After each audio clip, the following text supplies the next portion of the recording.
সাহিত্যিক তথা ঔপন্যাসিক মেদিনী চৌধুৰীয়ে কোনখন উপন্যাসৰ বাবে 1999 চনত সাহিত্য একাডেমী বঁটা লাভ কৰিছিল? ইয়াত 4টা অপশ্যন দিয়া আছে। অপশ্যন এ হৈছে ককাদেউতাৰ হাড়, অপশ্যন বি শৃংখল, অপশ্যন চি হৈছে বিপন্ন সময়, অপশ্যন ডি গোলাম। এই 4টাৰ ভিতৰত শুদ্ধ উত্তৰ কোনটো হ'ব? শুদ্ধ উত্তৰটো হ'ব অপশ্যন চি বিপন্ন সময়। বিপন্ন সময় গ্ৰন্থখনৰ বাবে সাহিত্যিক মেদিনী চৌধুৰীয়ে 1999 চনত সাহিত্য একাডেমী বঁটা লাভ কৰিছিল। অসমীয়া ব্যাকৰণক আধুনিক ৰূপ দিওঁতা প্ৰথমগৰাকী ব্যক্তি কোন আছিল? ইয়াতে 4টা অপশ্যন দিয়া আছে। অপশ্যন এ দিয়া আছে লক্ষ্মীনাথ বেজবৰুৱা, অপশ্যন বি দিয়া আছে আনন্দৰাম বৰুৱা, অপশ্যন চি দিয়া আছে হেমচন্দ্ৰ বৰুৱা আৰু অপশ্যন ডি দিয়া আছে বাণীকান্ত কাকতি। এই 4টা অপশ্যনৰ ভিতৰত শুদ্ধ উত্তৰ কোনটো হ'ব?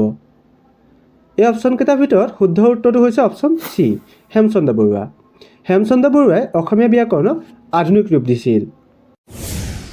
অসমীয়া ব্যাস বুলি তলত উল্লেখ কৰা কোনগৰাকীক কোৱা হয়? ইয়াতে 4টা অপশ্যন দিয়া আছে। অপশ্যন এ দিয়া আছে ৰাম সৰস্বতী, অপশ্যন বি দিয়া আছে হেম সৰস্বতী, অপশ্যন চি দিয়া আছে মাধৱদেৱ আৰু অপশ্যন ডি দিয়া আছে মাধৱ কন্দলী। এই 4টা অপশ্যনৰ ভিতৰত শুদ্ধ উত্তৰ কোনটো হ'ব? শুদ্ধ উত্তৰটো হ'ব অপশ্যন এ ৰাম সৰস্বতী। ৰাম সৰস্বতীক অসমীয়া ব্যাস বুলি কোৱা হয়। বাঘে টাপুৰ ৰাতি নামৰ গল্প সংকলনখনিৰ বাবে কোনে সাহিত্য একাডেমী বঁটা লাভ কৰিছিল? ইয়াত 4টা অপশ্যন দিয়া আছে। অপশ্যন এ দিয়া আছে যতীন্দ্ৰনাথ দুৱৰা, অপশ্যন বি দিয়া আছে বেণুধৰ শৰ্মা, অপশ্যন চি দিয়া আছে বীৰেন্দ্ৰ কুমাৰ ভট্টাচাৰ্য, অপশ্যন ডি দিয়া আছে অপূৰ্ব শৰ্মা। এই 4টা অপশ্যনৰ ভিতৰত শুদ্ধ উত্তৰ কোনটো হ'ব? শুদ্ধ উত্তৰটো হ'ব অপশ্যন ডি অপূৰ্ব শৰ্মা। বাঘে টাপুৰ ৰাতি নামৰ গল্প সংকলনখন অপূৰ্ব শৰ্মাই ৰচনা কৰিছিল আৰু যিখন সাহিত্য একাডেমী বঁটা লাভ কৰিছিল। সাহিত্যিক যতীন্দ্ৰনাথ দুৱৰাক কি কবি বুলি জনা যায়? ইয়াত 4টা অপশ্যন দিয়া আছে। অপশ্যন এ দিয়া আছে বকুল বনৰ কবি, অপশ্যন বি দিয়া আছে বনফুলৰ কবি, অপশ্যন চি দিয়া আছে বিহগী কবি, অপশ্যন ডি দিয়া আছে অগ্নিকবি। এই 4টা অপশ্যনৰ ভিতৰত শুদ্ধ উত্তৰ কোনটো হ'ব? শুদ্ধ উত্তৰটো হ'ব অপশ্যন বি বনফুলৰ কবি। বনফুলৰ কবি বুলি যতীন্দ্ৰনাথ দুৱৰাক কোৱা হয়। অসম সাহিত্য সভাই প্ৰকাশ কৰা অভিধানখনৰ নাম কি? ইয়াত 4টা অপশ্যন দিয়া আছে। Option A Hemkosh, option B Arunodoi, option C Chandrakanta, option D Jonaki. এই 4টা অপশ্যনৰ ভিতৰত শুদ্ধ উত্তৰ কোনটো হ'ব? অপশ্যনকেইটাৰ ভিতৰত শুদ্ধ উত্তৰটো হ'ব অপশ্যন চি চন্দ্ৰকান্ত অভিধান। অসম সাহিত্য সভাই প্ৰকাশ কৰা অভিধানখনৰ নাম হৈছে কি? চন্দ্ৰকান্ত অভিধান।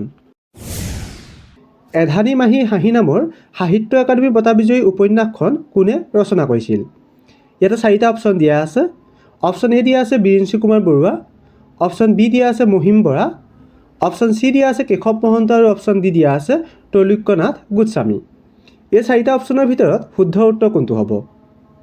অপশ্যনকেইটাৰ ভিতৰত শুদ্ধ উত্তৰটো হ'ব অপশ্যন বি মহিম বৰা। এধানী মাহী হাঁহি নামৰ যিখন উপন্যাস সেইখন ৰচনা কৰিছিল মহিম বৰাই।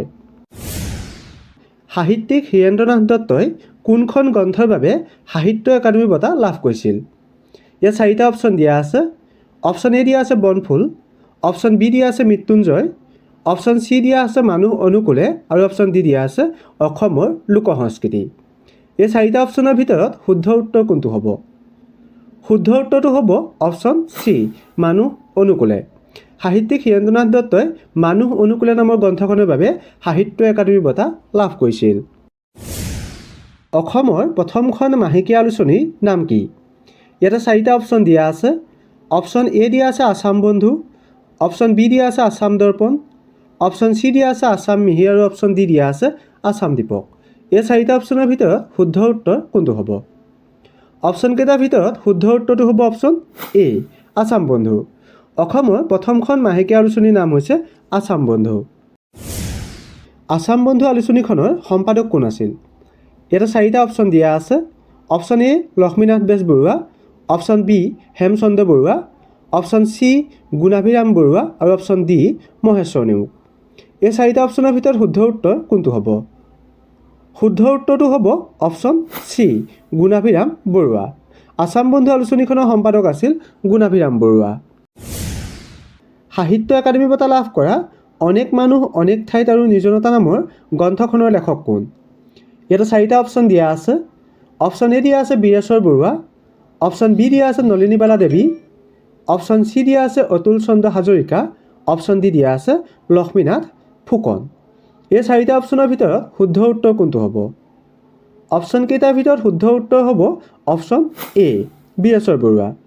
অনেক মানুহ অনেক ঠাইত আৰু নিৰ্জনতা নামৰ গ্ৰন্থখন ৰচনা কৰিছিল সাহিত্যিক বীৰেশ্বৰ বৰুৱাই। মৌন ওঠ মুখৰ হৃদয় গ্ৰন্থখনৰ লেখক কোন?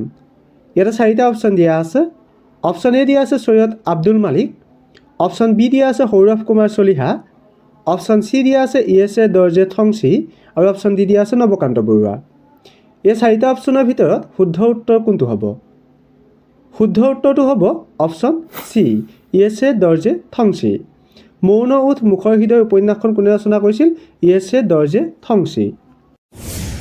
1886 চনৰ ডিচেম্বৰ মাহত হৰনাৰায়ণ বৰাৰ সম্পাদনাত কলিকতাৰ পৰা প্ৰকাশ পোৱা মাহেকীয়া কাকতখনৰ নাম কি? ইয়াতে চাৰিটা অপশ্যন দিয়া আছে।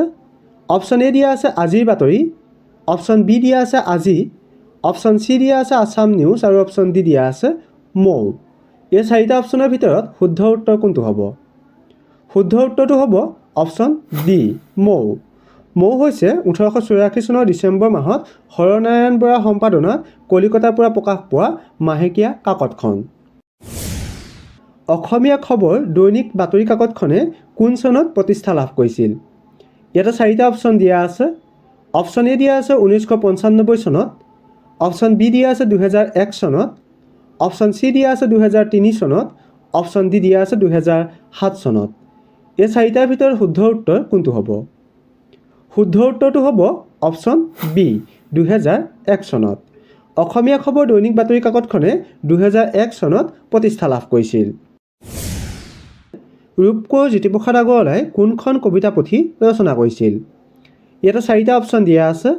অপশ্যন এ দিয়া আছে কদমকলি, অপশ্যন বি দিয়া আছে সাগৰ দেখিছা, অপশ্যন চি দিয়া আছে লুইতৰ পাৰৰ অগ্নিভোৰ, অপশ্যন ডি দিয়া আছে জীৱনৰ কবিতা পুথি। এই চাৰিটা অপশ্যনৰ ভিতৰত শুদ্ধ উত্তৰ কোনটো হ'ব? শুদ্ধ উত্তৰটো হ'ব অপশ্যন ডি লুইতৰ পাৰৰ অগ্নিভোৰ। ৰূপকোঁৱৰ জ্যোতিপ্ৰসাদ আগৰৱালাই লুইতৰ পাৰৰ অগ্নিভোৰ কবিতা পুথিখন ৰচনা কৰিছিল। বিহগী কবি বুলি কাক জনা যায়? ইয়াত চাৰিটা অপশ্যন দিয়া আছে। অপশ্যন এ দিয়া আছে নলিনীবালা দেৱী, অপশ্যন বি দিয়া আছে দেৱকান্ত বৰুৱা, অপশ্যন চি দিয়া আছে ৰঘুনাথ চৌধাৰী, অপশ্যন ডি দিয়া আছে বিনন্দ চন্দ্ৰ বৰুৱা। এই চাৰিটা অপশ্যনৰ ভিতৰত শুদ্ধ উত্তৰ কোনটো হ'ব আপোনালোকে কমেণ্ট কৰি জনাব।